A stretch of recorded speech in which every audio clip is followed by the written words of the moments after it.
Allez, avant de se plonger dans ce Watford Crystal Palace, vous le savez, bien entendu, week-end exceptionnel dédié à Arsène Wenger qui a annoncé son départ d'Arsenal. On sera avec Julien Taxis dans quelques instants avec cette spéciale départ de Wenger.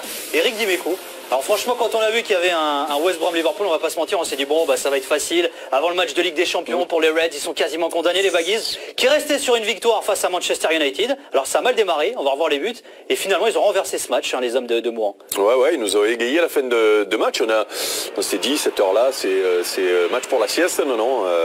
D'abord parce que Liverpool a fait le job en début de match. Eux, ils ont des objectifs autres maintenant que gagner ce match-là, mais en marquant d'entrée et en faisant ce qu'il fallait dans le jeu, ils étaient plutôt tranquilles. Avec un Dan Ings qui n'a plus marqué depuis 2015. Exactement, et après il y a ce fameux but de Salah, dont on va parler beaucoup, avec la spéciale, le petit piqué, il en fait souvent comme ça.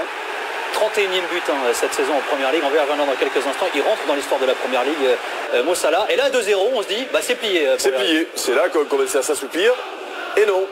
Dans ce championnat, il se passe toujours des choses, et notamment avec ce fameux troisième but de la rencontre, celui qui permet ou de faire le break ou d'être rejoint.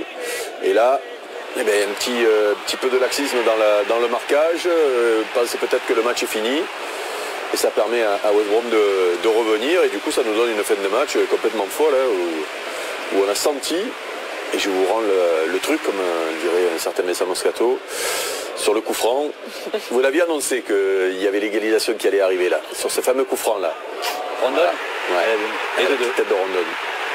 C'est assez incroyable ce que font les Baggies quand même. On le rappelle, qui est resté sur une victoire face à Manchester United. Victoire qui avait d'ailleurs offert le titre à Manchester City sur le canapé, on va dire. Et là, ils arrachent le 2-2 face à Liverpool. Ils se laissent un petit espoir pour le match. Ouais, voilà. Bon, on est obligé de raisonner de manière mathématique quand on est en fin de saison comme ça. Donc, ils se laissent un petit espoir, même si ça sent pas très bon. Maintenant, quand on fait deux résultats comme ça contre deux grosses équipes, oui, ils vont y croire. Jusqu'à quand? En tout cas, ils ont ravivé la flamme dans le public. On a entendu les supporters pousser jusqu'à la fin du match. Un match qui marque l'histoire, encore une fois. Mohamed Salah qui continue d'écrire sa légende, puisqu'en inscrivant son 31e but cette saison en PL, il égale le record détenu par Luis Suarez dans un championnat à 20 clubs, Mohamed Salah.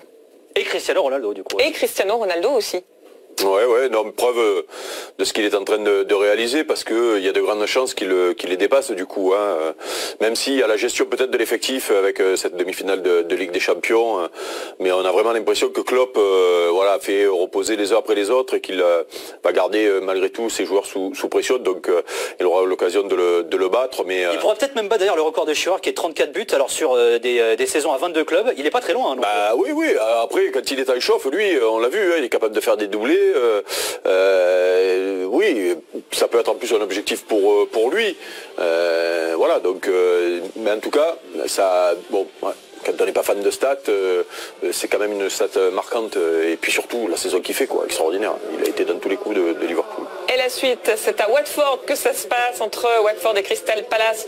Coup d'envoi à 16h d'ici une grosse demi-heure. Duel là aussi pour le maintien. Watford qui n'a plus gagné depuis 1 mois et demi. Javi Garcia mise de nouveau sur ce match, sur son binôme français au milieu de terrain, Abdoulaye Doucouré et Etienne Capoue, Eric. Ouais, c'est une équipe qui... on va dire une victoire aujourd'hui leur permettrait de sortir et d'être tranquille jusqu'à la fin de la saison. Mais c'est vrai que c'est une équipe qu'on voyait peut-être dans le ventre mou, voire la surprise du début avec les Burnley, les Leicester, toutes ces équipes qui sont tranquilles depuis un long moment, et finalement ils ont un petit peu galéré. Doucouré fait une belle saison, Capoue a été un petit peu plus en difficulté, mais là il est depuis que Marco Silva est parti, il joue plus, Etienne Capoue. Voilà. Il est redevenu indispensable. C'est une équipe qui...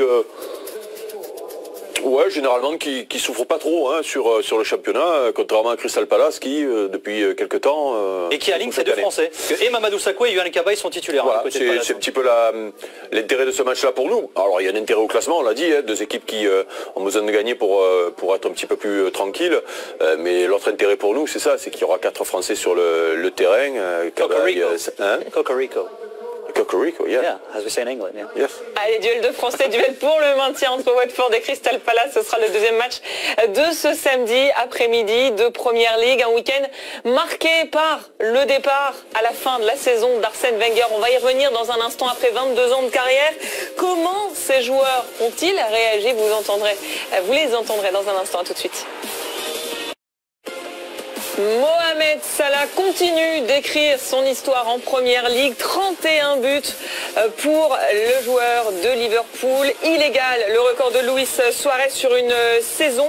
Mais ça n'a pas empêché les Reds de perdre 2 points face à West Brom. 2 partout, des Baggies qui sont bien déterminés à repousser leur relégation puisqu'ils sont revenus à 2 partout après avoir été menés 2-0 en toute fin de match. Il est de retour. Julien Taxis, bien entendu. Pourquoi il est là, Julien Taxis? Parce qu'Arsène Wenger va quitter Arsenal à la fin de la saison. À ses côtés, l'extraordinaire Eric Dimeco, bien entendu, ancien d'Arsène Wenger.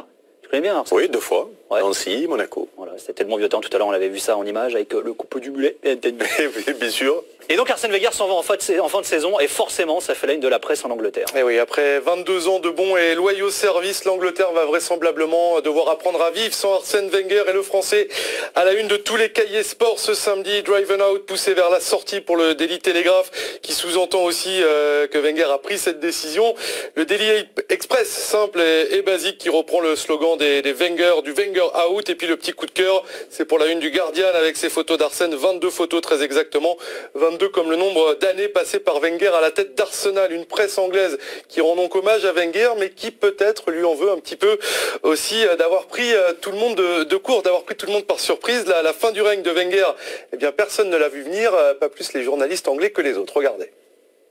The rumours about Arsene potentially going in the summer have been around for a while. We wrote a piece back in January that there was a growing feeling around the club that it might happen, but it's still a shock. I mean, I think the timing of it was a surprise, and you know the players didn't even find out until this morning. So you know when the official announcement was made, even though you kind of thought it might be coming one day soon, it was still a seismic moment for all of us because he's been a huge part of English football for more than 2 decades.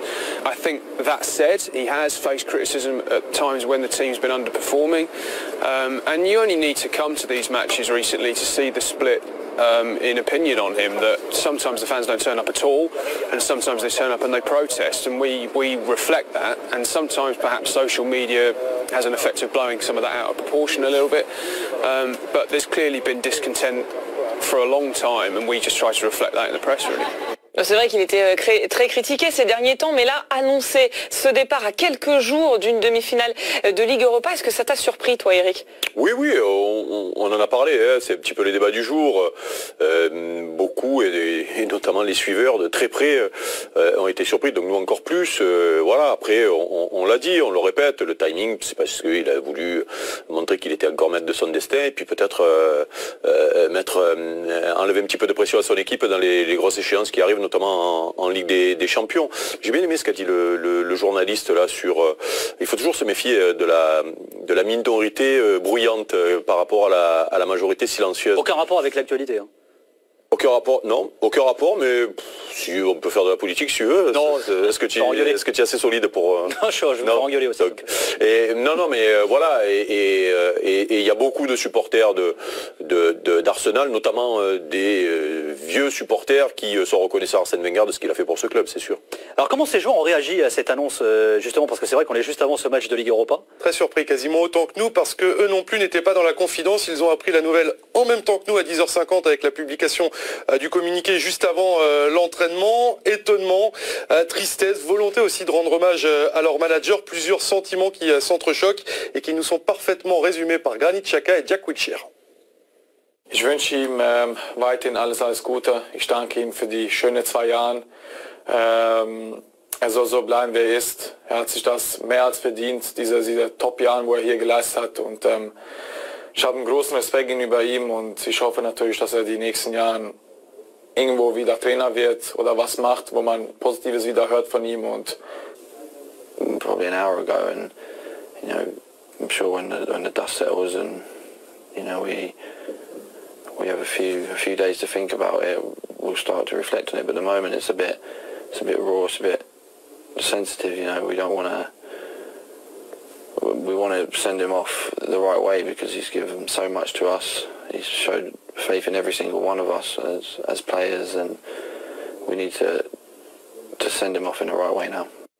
On n'a pas entendu Aubameyang, Lacazette, ces dernières recrues. Est-ce qu'ils ont réagi? Ils ont réagi aussi, les deux dernières et les deux plus grosses recrues de l'ère Wenger, un peu plus de 115 millions d'euros pour aller chercher ces deux joueurs-là lors des deux derniers mercatos. Seulement un an passé ensemble, mais c'était un plaisir, un honneur de jouer pour toi. Thank you boss, merci patron. Merci Arsène pour Lacazette, il a encore passé moins de temps à ses côtés. Je suis ta dernière recrue, mais depuis que je suis ici, je suis fier d'être ton joueur. Merci boss pour tout, merci Arsène. Arsène, hashtag légende, oui, l'émotion qui m'envahit. Hommage unanime même chez les derniers arrivants. Même chez les journalistes, évidemment. Ça doit pas être évident pour eux, hein. C'est vrai que Julien vient de le dire, c'est les deux plus chers recrues de Wenger. Il s'en va en cours de route finalement, alors qu'il vient à peine d'arriver. Ouais, c'est l'histoire du football, ça. Quand il me fait venir à Monaco, il se fait virer 2 mois après, je crois, Arsène. Ah ouais. Donc c'est pas évident, quoi. Tu viens pour un coach et à l'arrivée, c'est plus lui. C'est toujours particulier à vivre, mais les joueurs sont habitués. On l'a dit, la durée de vie d'un coach maintenant dans ces clubs-là, c'est 2 ans, 3 ans maximum, et encore. Il y en a qui font qu'un an, donc c'est l'histoire du jeu, l'histoire du foot et l'histoire de la carrière d'un joueur. Maintenant, je pense que quand on passe entre les mains d'Arsène Wenger, je pense qu'on l'oublie pas, quoi. Il y a beaucoup de joueurs qui lui donnent beaucoup. Il y a beaucoup d'entraîneurs qui sont aujourd'hui entraîneurs ou qui vont le devenir, qui se sont inspirés de lui ou qui ont été sous ses ordres, preuve qu'il a un fort caractère. Et voilà, donc bon, on va vivre tous ces... Il y en a même qui vont mentir sur les hommages, on le sait. Il y en a qui n'ont pas menti aussi. Il y en a qui n'ont pas menti.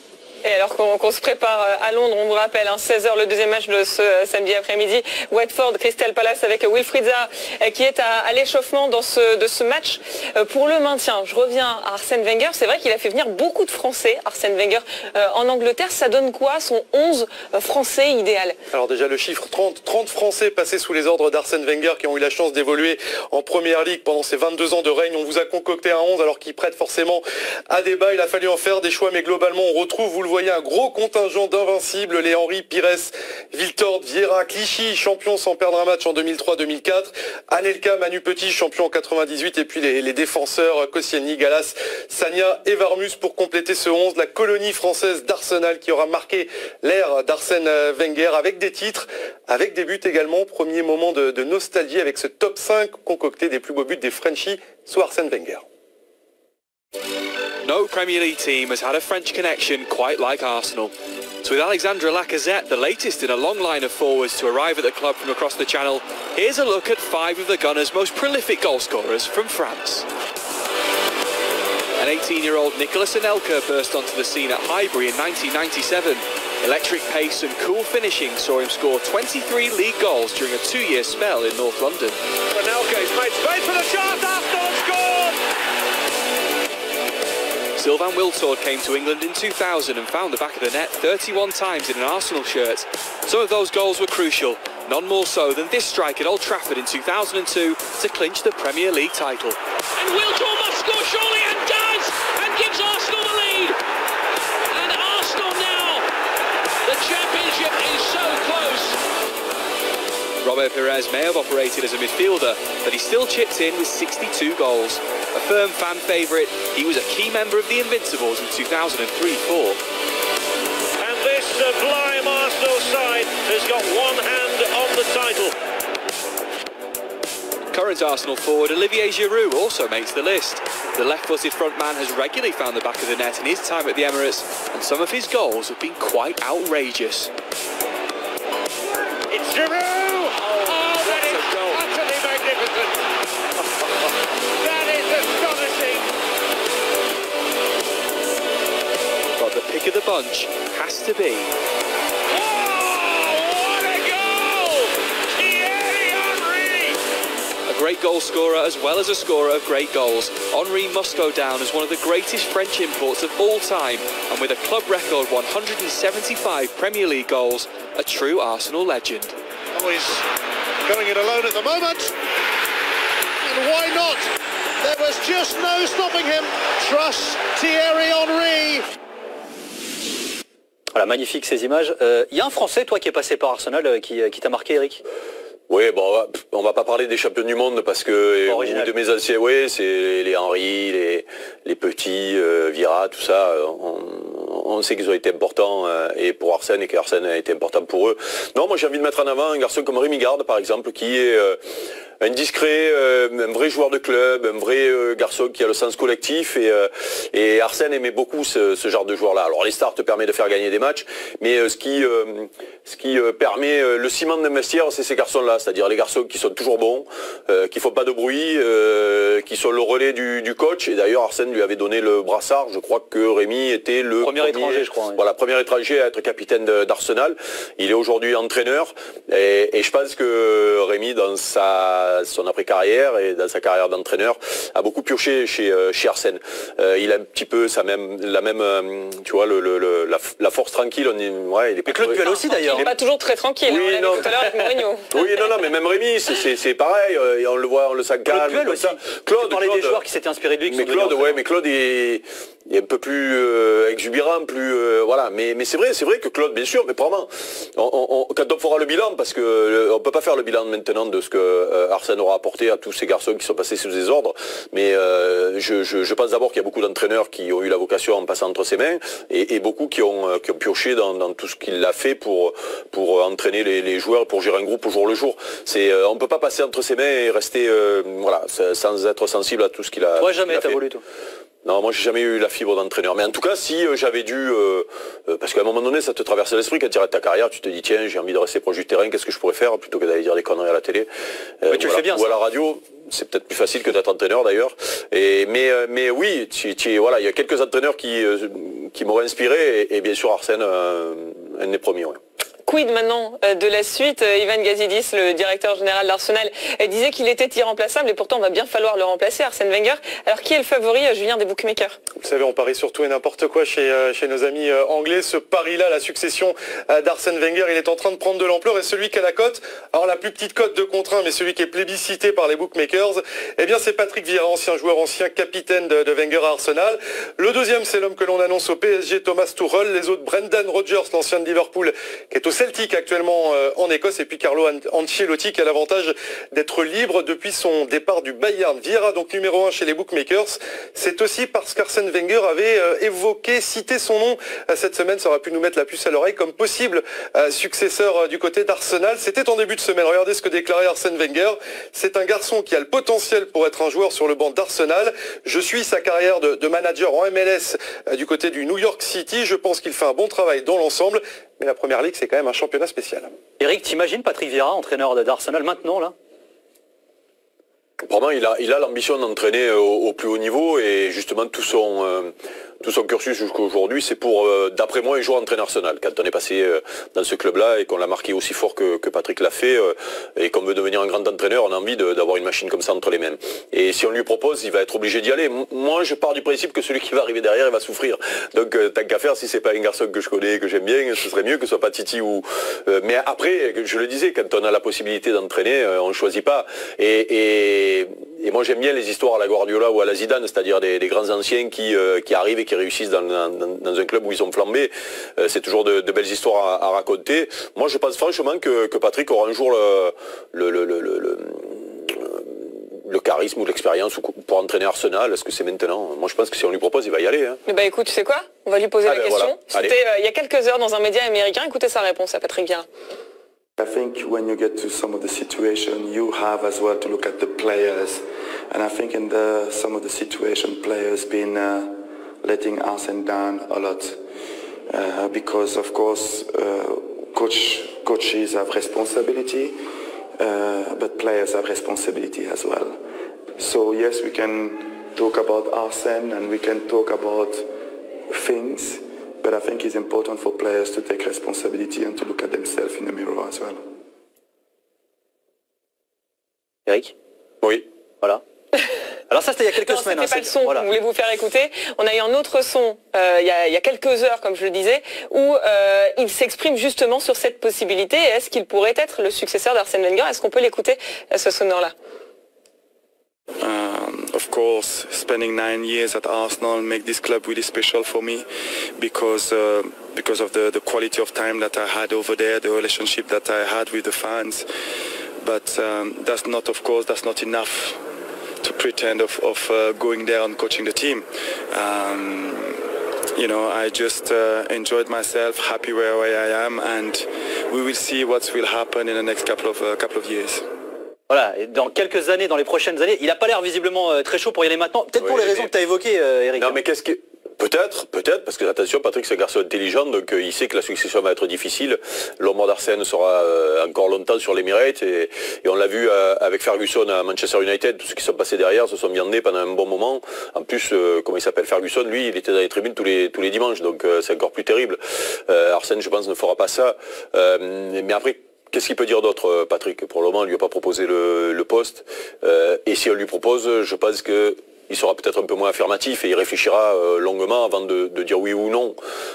Parce que ce genre d'opportunité, on ne sait pas si ça va se reproduire et il est tellement attaché à ce club-là, il aura peut-être envie d'y aller et de se dire c'est maintenant ou jamais. Maintenant, je le répète, peut-être qu'un garçon avec un peu plus d'expérience pour prendre la succession, dans un premier temps, serait plus judicieux parce que je le dis, ça peut être compliqué derrière.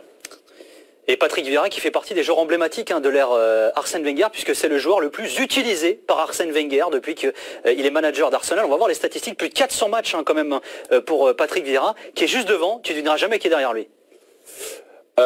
Pour les Français ou non, en général, ou Walcott peut-être. L'arnaque. 380. Quoi, tu me demandes, j'ai réfléchi, tu me demandes, j'ai joli. Voilà, il est là. Il y a 397 matchs, c'est assez dingue quand même. 397 matchs pour Walcott. Est-ce que c'était des matchs complets? Parce qu'ils n'ont pas tous fait complets. C'est des apparitions, effectivement. Voilà, par rapport à Patrick qui lui était titulaire indiscutable et de taulier. Non, mais ouais, même pour Walcott, c'est fort quand même. Et le meilleur buteur de l'ère Wenger, tu sais qui c'est? Facile. Bah non. Thierry, petit. Bah oui. Oui, pardon. Je sais pas pourquoi j'étais focalisé sur Van Persie. La réaction de Thierry Henry, c'était hier au micro de Sky Sports lorsqu'il a appris l'annonce du départ d'Arsène Wenger en fin de saison. You know, it's a sad day for me to see the big man leaving the club, although we all know that he has some games left. But I just hope that, you know, starting from Sunday, that against West Ham, people are going to go to the game, not only to support the team, but to give him a good exit.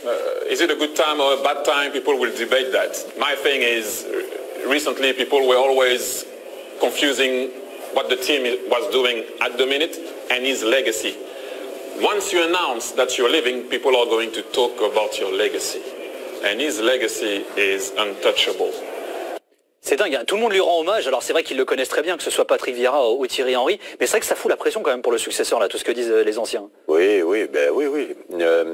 Non mais surtout que avec Titi, et pourtant ils ont une relation particulière, puisque c'est Arsène qui le lance à Monaco, qu'il fait venir à Arsenal, ça devient un véritable mythe là-bas. Il y a une vraie filiation et c'est particulier entre tous les deux, et pourtant Dieu sait que ces derniers temps Arsène a mal vécu le fait que Titi étant dans les médias consultants, il n'a pas épargné ni Arsenal ni Arsène ces derniers temps, et Arsène l'a allumé plusieurs fois ces dernières semaines, mais on peut pas, ça c'est le job, on ne peut pas effacer ce qu'a fait Arsène et ce qu'a apporté Arsène à Thierry sur toute sa carrière, parce que même s'il était prédestiné à être un très très grand joueur, c'est allé peut-être plus vite grâce à Arsène.